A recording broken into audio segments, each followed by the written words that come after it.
want you to listen to what Dan Barker thinks about John Calvin. Let's listen. Hey, it's 500th anniversary of John Calvin, right? John Calvin's birth, 1509, July. Let's listen to what Dan Barker thinks about John Calvin. And I think you could name as many as I can. Let me give one poignant example, and that's John Calvin. John Calvin very bravely dissented from the authority of his day. The authority of his day was the Roman Catholic Church. He had the intelligence to rise above the authority and think for himself and say, wait a minute.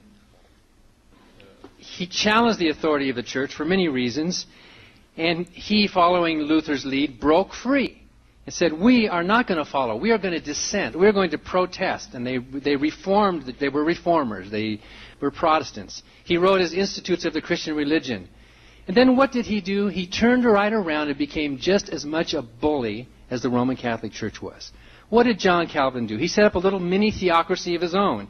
Now that he had written his Institutes, now there was no more room for dissent. Now he was able to dissent, but no one else could. No one could disagree with him. He executed people for the crime of simply dissenting from his opinions. He banished people from Geneva, from this theocracy. He instituted complete thought control. No theater. There was these thought police in that city. Religion and government were united under Calvin, and it was a horrible disaster to human freedom and to truth. One example is Michael Servetus. Michael Servetus, many of you know, like John Calvin, was also a dissenter from the Roman Catholic Church. Servetus deeply believed in God. He read the Bible, and yet he came to a slightly different conclusion than John Calvin. And Servetus was enjoying his newfound freedom to read the Bible for himself, but he was convinced, with careful rational thought, that the doctrine of the Trinity was wrong. He, like Isaac Newton, another believer, and many others, were convinced that through careful, honest, open study of the Scripture with an open heart, the doctrine of the Trinity could not be substantiated. He was arrested and put in jail by the Roman Catholic Church, but he escaped. And what did he do? He thought he could go up to John Calvin and reason with him. He thought, since we are dissenters, let's talk this out. And Servetus was convinced. He was a brilliant doctor, by the way. Servetus was the first guy to explain the circulation of the blood through the human body. Well, Calvin's a bright guy. Let's talk this out, and I can explain to him what's wrong with Calvin's theology. What did Calvin do? Calvin had Michael Servetus burned at the stake. He had committed no crime in Geneva. He had broken no law in that city. He had broken no biblical law.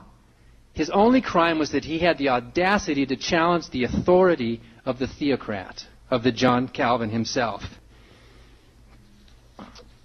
Calvin did not separate religion and government. He united them, and that union was deadly. Not only did he have him burned at the stake, he tied Servetus' book to his body, and he ordered that all of Servetus' books should be destroyed. And when Servetus was being burned at the stake for his heresy, for his audacity to dare to challenge the inerrant word of Calvin, he was burned with his book on his side. John Calvin was a monster. And when monsters gain political and governmental authority, the people suffer. Government becomes a joke. No, it's worse than that. Government becomes the enemy of the people. The New Testament... Later on, he's basically going to say that anyone who admires John Calvin is morally reprobate. That's where he goes. And you know, the sad thing is, since people, you know, the last time I heard someone give as tortured, imbalanced, and false a view of the Servetus affair as that one was Jimmy Swaggart. Jimmy Swaggart. Now you can understand why Jimmy Swaggart does it.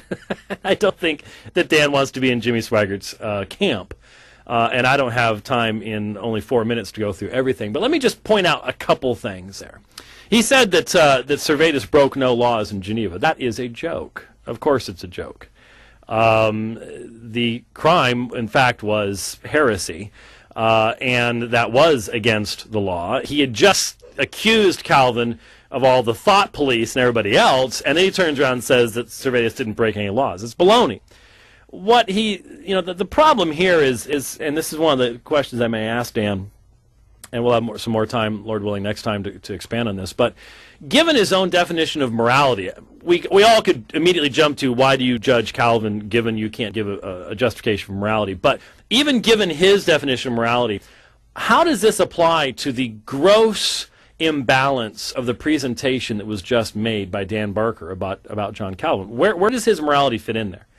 Why doesn't he mention that Calvin risked his life to try to meet with Servetus many years earlier in Paris, and Servetus stood him up? Why doesn't he mention that Calvin knew Servetus's identity when he was Michael Villanueva? He had an assumed name, and he had to, Calvin had to be coerced because of a legal proceeding to even identify Servetus, so that he was arrested by the Inquisition and escaped before he was to be burned with all of his works.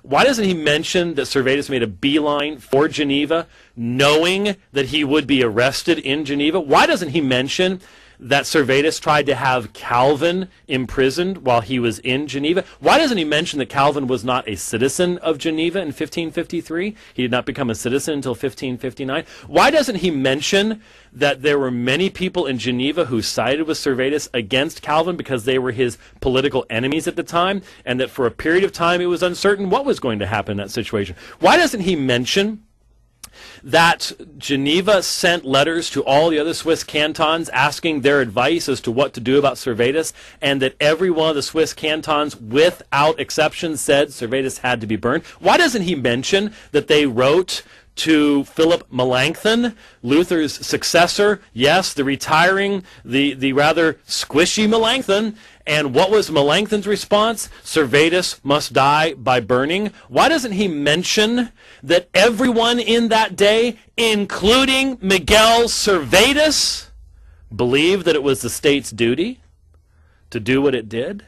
Why doesn't he mention those things which give such tremendous context? Why doesn't he mention that it wasn't Calvin that had him burned? Why doesn't he mention that the ministers led by Calvin asked for a more humane method of execution and were turned down by the secular government that did the burning, which was called the Little Council? Why doesn't he mention those things?